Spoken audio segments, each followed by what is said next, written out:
महाभारत के दुर्योधन की कुछ खास बातें जो शायद आप नहीं जानते होंगे।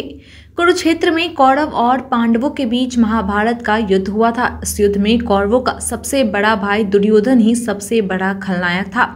दुर्योधन बहुत बड़ा जिद्दी, मूर्ख और अधर्मी था। दुर्योधन की माता गांधारी और धृतराष्ट्र उसके पिता थे। दुर्योधन कर्ण का बहुत अच्छा मित्र था। वह अपने शकुनी मामा की हर सलाह को मानता था। दुर्योधन की जिद, क्रोध, अहंकार और लालच ने लोगों को युद्ध की आग में झोंक दिया था। इसलिए दुर्योधन को महाभारत युद्ध का सबसे बड़ा खलनायक माना जाता है। आइए जानते हैं दुर्योधन के संबंध में कुछ रोचक बातें जो शायद आप नहीं जानते होंगे। कथा मिलती है कि दुर्योधन का जन्म 100 घड़े में से पहले घड़े से हुआ था। बताया जाता है कि जब दुर्योधन का जन्म हुआ था तो वह रोया नहीं था। कहा जाता है कि जन्म लेते ही वह गधे की तरह रेंकने लगा और जन्म लेते ही बोलने भी लगा था। कहा जाता है कि दुर्योधन ने जैसे ही जन्म लिया था वैसे ही कई तरह के अपशगुन होने लगे थे। सियार जोर जोर से रोने लगे थे और उल्लू शोर करने लगे थे। आसमान में अचानक से काले बादल छा गए। इन घटनाओं को देखकर विदुर ने धृतराष्ट्र से कहा था कि ये अपशकुन बता रहे हैं कि यह पुत्र हस्तिनापुर के नाश का कारण बनेगा, अतः इस पुत्र का त्याग कर देने में ही भलाई है। लेकिन पुत्र मोह में पड़े धृतराष्ट्र और गांधारी ने दुर्योधन का त्याग नहीं किया और वही हुआ जैसा कि विदुर ने कहा था। दुर्योधन में कलयुग के मनुष्य जैसे तमाम गुण थे, इसलिए उसे कलयुग का अवतार माना जाता है। कहा जाता है कि दुर्योधन कलयुग का अंश था तो उसके 100 भाई पुलस्त्य वंश के राक्षस के अंश थे। दुर्योधन ने बलराम जी से गदा चलाने की विद्या सीखी थी। महाभारत काल में बलराम, जरासंध, भीम और दुर्योधन इन चारों को ही सर्वश्रेष्ठ गदाधार माना जाता है। भीम ने भी बलराम जी से ही गदा चलाना सीखा था।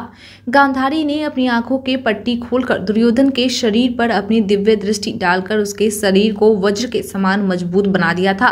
लेकिन कृष्ण जी के छल के कारण दुर्योधन की जंघा साधारण ही रह गई थी। महाभारत युद्ध के सबसे अंत में सबसे अंतिम दिन दुर्योधन की मृत्यु हुई थी। युद्ध के अंतिम दिन दुर्योधन और भीम के बीच गदा युद्ध हुआ था, जिसमें भीम ने दुर्योधन की जंघा उखाड़ कर फेंक दी थी, जिसके चलते दुर्योधन की मृत्यु हो गई थी।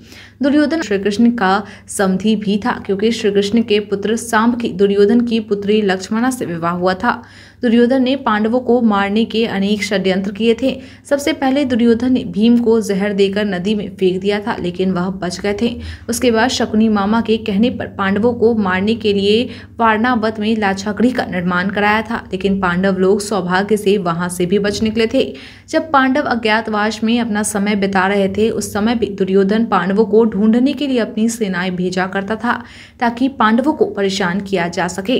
बताया जाता है कि दुर्योधन ने काम वासना से प्रेरित होकर कुंवारी कन्याओं का गलत नियत से अपहरण किया था। जुए में पांडवों के हार जाने के बाद जब दुर्योधन ने भरी सभा में द्रौपदी का अपमान किया था, उस समय उसकी मां गांधारी ने भी उसके इस काम का विरोध किया था, लेकिन वह नहीं माना था। इस प्रकार दुर्योधन ने अपने जीवन में पग पग पर धर्म विरुद्ध आचरण किया था। पांडवों और कौरवों दोनों ने महाभारत युद्ध में श्री कृष्ण से सहायता मांगी थी। अर्जुन और दुर्योधन दोनों ही श्री कृष्ण के पास सहायता मांगने के लिए गए थे। तब पहले तो श्री कृष्ण ने युद्ध में शस्त्र नहीं उठाने की प्रतिज्ञा की थी। फिर श्री कृष्ण ने कहा था कि एक पक्ष में मैं अकेला और दूसरी तरफ मेरी एक अछौनी नारायणी सेना होगी। अर्जुन और दुर्योधन को इनमें से एक का चुनाव करना था। तब अर्जुन ने तो श्री कृष्ण को ही चुना और श्री कृष्ण ने अपनी एक अछौनी सेना दुर्योधन को दे दी। श्री कृष्ण ने अर्जुन के सारथी बनना स्वीकार कर लिया।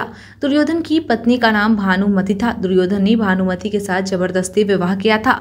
बताया जाता है कि भानुमति मल्ल युद्ध में पारंगित थी और वह दुर्योधन के साथ अखाड़े में कुश्ती लड़ती थी, जिसमें दुर्योधन उससे कई बार हार भी जाता था।